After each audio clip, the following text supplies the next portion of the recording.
Hey y'all, welcome back to the podcast. I'm your host, Vashti Sarah, and you are tuned in to another episode of All the Things where we literally talk about all the things. So a lot's been going on this week with the Democratic National Convention and Planned Parenthood setting up shop there, having a bus offering free abortions and vasectomies and different contraceptives and pills to help prevent having children.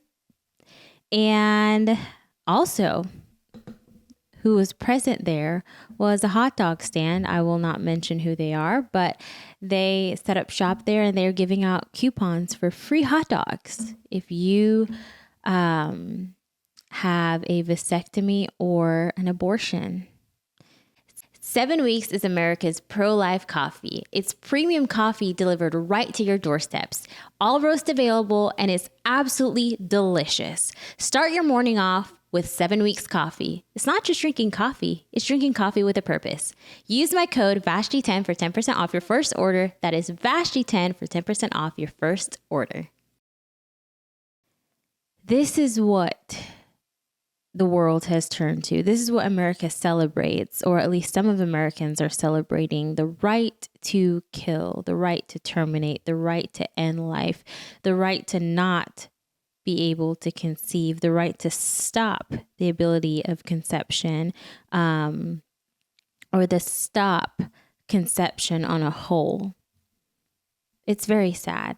It's truly, truly sad. And there's no surprise that the Democrats have been using this as a means to push. This is why you vote for us. This is why we deserve your vote, because we're giving you the ability to terminate life. This has been the theme of the entire election this year. Women's rights, LGBTQ, and abortion. Wild. And truly, truly, truly sad. In reports that I've been reading, about 25 babies have been terminated. And I noticed some of you might think, oh, that's just a little bit of babies. 25? Gosh, I thought it'd be more than that. That's 25 heartbeats, 25 babies. And I'm sure there's more, and that report will change. But as far as we know, 25 babies have been reported to have been aborted at the National Democratic Convention, utilizing the Planned Parenthood bus. It's just sickening. It's sad. It's sickening. And in the reports and all the news reports, you'll read thousands upon thousands lined up. And the night before Planned Parenthood released that they are offering this and you can schedule an appointment within a couple minutes, appointment slots were completely booked. 25 abortions, 25 babies, 25 lives, 25 souls that never had the ability to enter this world, never had a choice for themselves. 25. You know, nothing's new under the sun. And the Lord is very clear about that. But my husband actually was telling me, he was studying Jude, and he told me, you should read Jude again. And this is exactly what we're going through right now in this world, especially with abortion being pushed so heavily. And in Jude, you'll read, Jude is the servant of Jesus and brother of James, and he writes about the unfaithfulness and the corruptness, and is writing for the deliverance of the saints. And if you read it, he mentions in verse 7, even as Sodom and Gomorrah and the cities about them in like manner, giving themselves over. He's talking about what's happening there, over to fornication and going after strange flesh, are set forth for an example, suffering the vengeance of eternal fire. Likewise, also these filthy dreamers defile the flesh, despise dominion, and speak evil of dignities. Yet Michael the archangel, when contending with the devil, he disputed about the body of Moses, durst not bring against him a railing accusation, but he said, the Lord rebuke thee. But these speak evil to those things which were not, but what they know naturally as brute beasts. In those things they corrupt themselves. Woe unto them, for they have gone in a way of Cain, and ran greedily after the error of Balaam for reward, and perished in the gainsaying of Kor. These are spots in your feasts of charity, when they feast with you, feeding themselves without fear. Clouds they are without water, carried about of winds. Trees, those fruits wherein without fruit twice died, plucked up by the roots. And it goes on and on and on. But it's talking about exactly what's going on today. We are fed by the flesh, evil. We're just as Sodom and Gomorrah, same-sex relationship, killing of the innocent, and we have no remorse. And we're actually celebrating abortion. It's not in secret. It's not hidden anymore. Sin is in our face, and it's really sad. And I think what's more sad are Christians hiding. We don't want to offend our family members. We don't want to offend our friends. We don't want to lose clout. So we'd much rather sit in the background and hide, save face, than to stand up for what we believe in and stand for truth and call things out as they are and say, this is a sin. This needs to stop.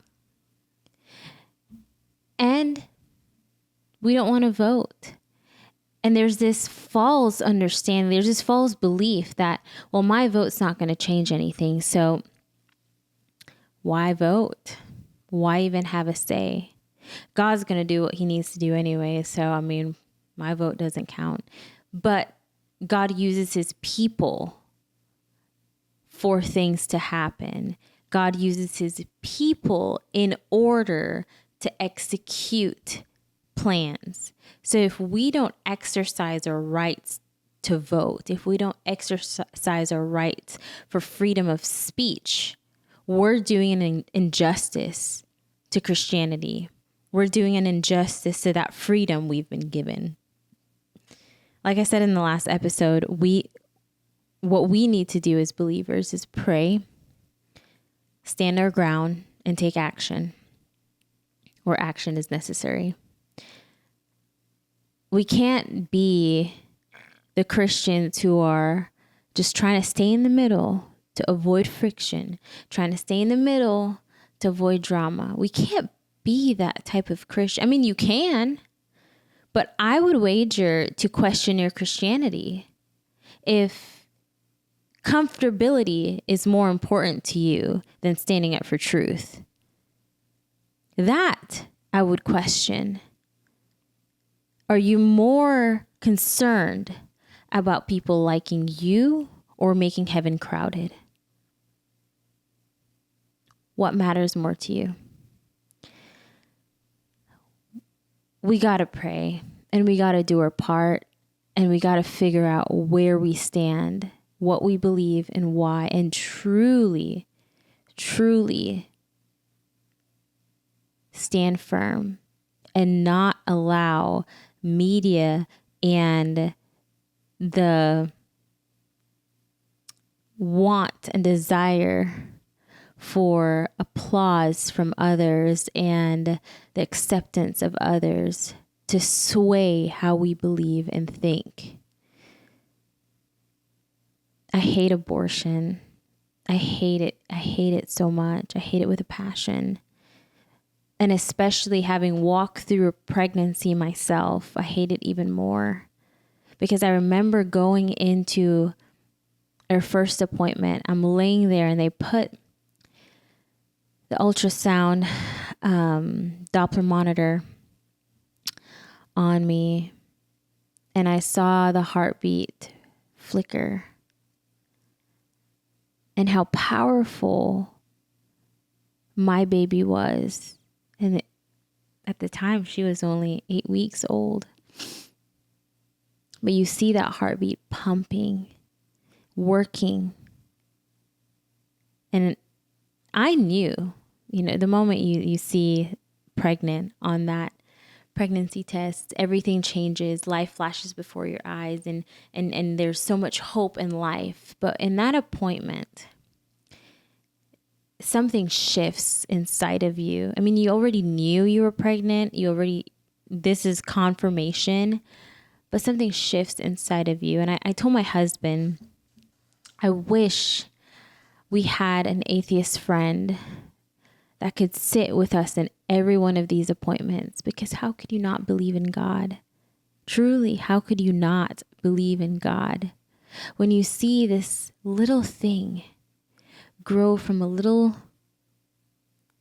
dot, just continue to grow? I'm not doing anything.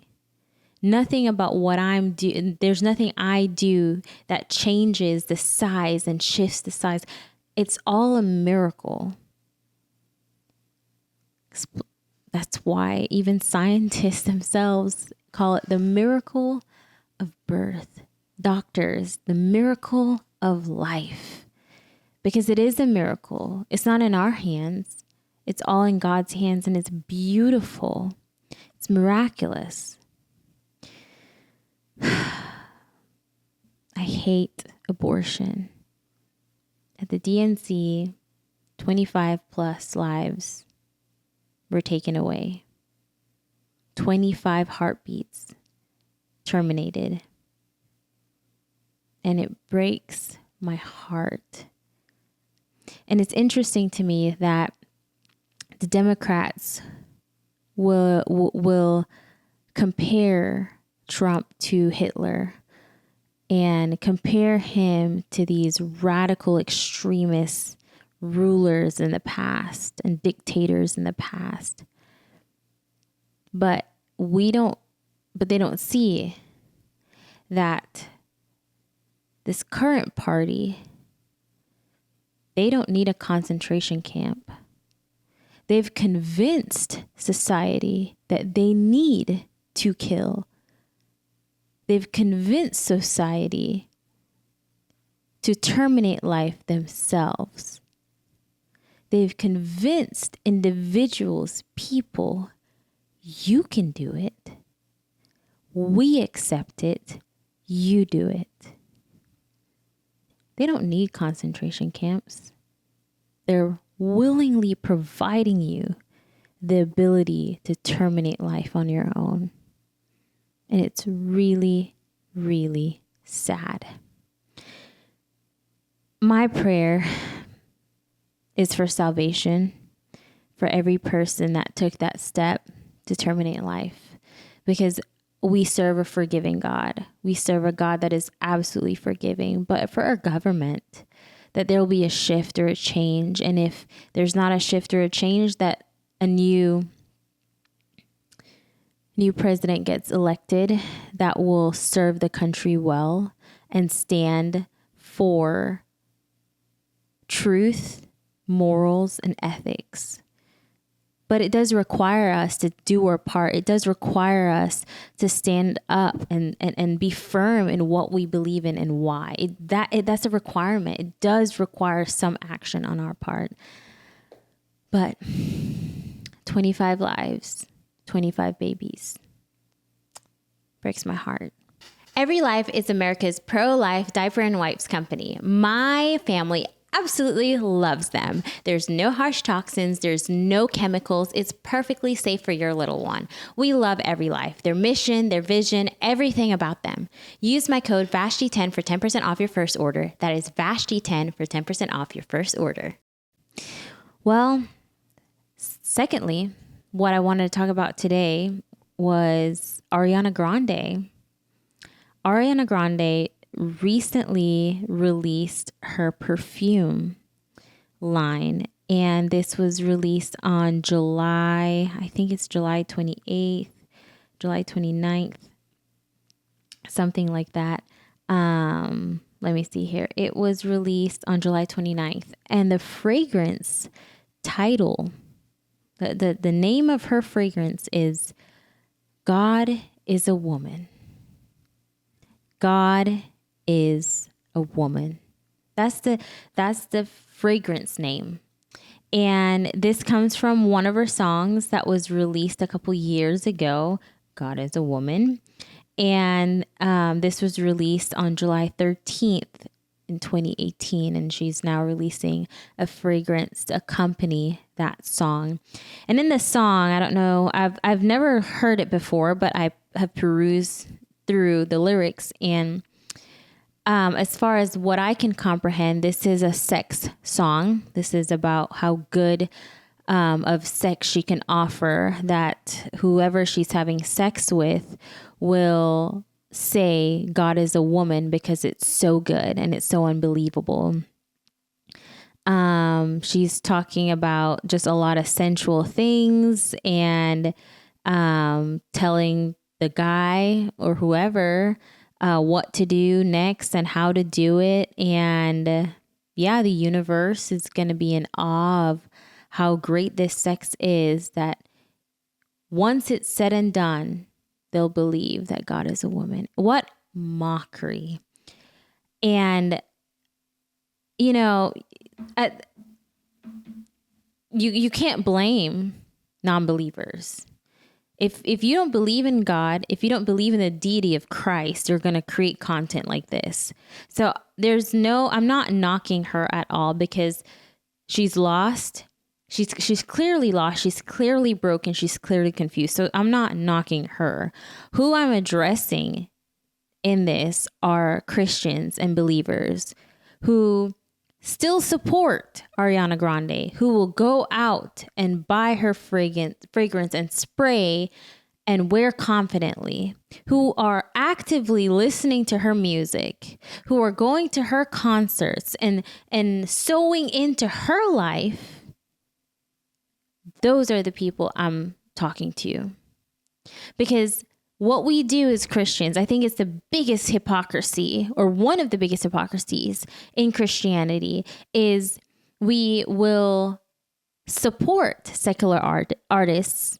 We'll go to their concerts and weep and cry at their concerts, weep and cry that we've met them. We'll spend $300, $400, thousands of dollars for a concert ticket. We'll get decked out in the nicest clothes. We'll buy Gucci we can't even afford. We'll buy the perfume and the merch and everything to go with it. We'll quote their lyrics day in, day out. But to tithe, can't do it. But to support a Christian speaker or artist, can't do it. But to read our Bibles, can't do it.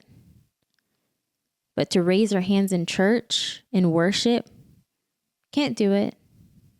But to fall on our knees before the Lord and surrender, can't do it. We do it out of convenience. We do it out of emergency and urgence. We do it when we need a miracle. Otherwise, can't do it. So it's truly one of the biggest hypocrisy and bigotry in Christianity, where we wear the name Christianity, we say we're Christians, we can quote all the scriptures, but when it comes down to it, our support and our allegiance is with secular artists, secularism. And it's sad. And call me old school, but I believe in my heart it's time that we separate. It's time that we just rid of the things of the world, rid of the things that do not glorify the Lord. I mean, it's clear Ariana Grande is a Satanist. And she's come very public about how she's a witch, and I don't need to go through the whole interviews and spiel, but she's admitted she's a witch. She sold herself to the devil. So there's nothing more you should expect. Like, I don't expect anything less than that. She's open about it. She's doing it. But as Christians, why are we so easy to compromise and just say, oh, it's just music? Yeah, but it's what you're feeding yourself. And we don't realize why we're struggling with anxiety, depression, eating disorders, suicidal ideation, the desire for sexual sin, fornication, pornography, masturbation, Christians who should be leaders in the church, who should be setting an example, yet we're struggling so hard with these things, having divorce, left and right, separation issues. Why? Because of what we're plugging into. We feed ourselves toxic music. It's just old school music. It's just Michael Jackson. It's just Beyonce. Oh, not my Beyonce, not the Queen Bee. Christians who are defending these individuals who are clearly open that they support Illuminati. They're Satanists. They've sold themselves to the devil. They've made blood oaths. But no, not my Queen Bee. Not Taylor Swift. Not Ariana Grande. We're so hooked. We have this soul tie to secularism. We have this soul tie to secular artists, and we've become devout worshipers to them, and we don't even realize it.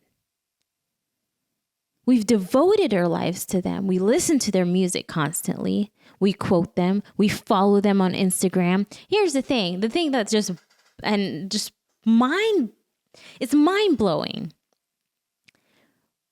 We don't follow Christianity. We don't follow preachers and pastors and accounts that uplift and edify us. Who do we follow? We follow Kim Kardashian. We follow Taylor Swift. We follow Ariana Grande. We follow Beyonce. We follow all the cool people, the cool artists. We follow them. We keep up with their life. We want to become just like them. We dress like them. We act like them. We talk like them. We have their lingos, their mantras. Which makes me question, who are you trying to become like? More like Christ or more like the world? For crying out loud, we were called to be different. We were called to be the salt and light of the earth. But we look no different. We dress the same, talk the same. We have the same swag. And I'm not saying you're not allowed or it's not good to have nice things. I enjoy having nice things. But reality check, why are we doing what we're doing?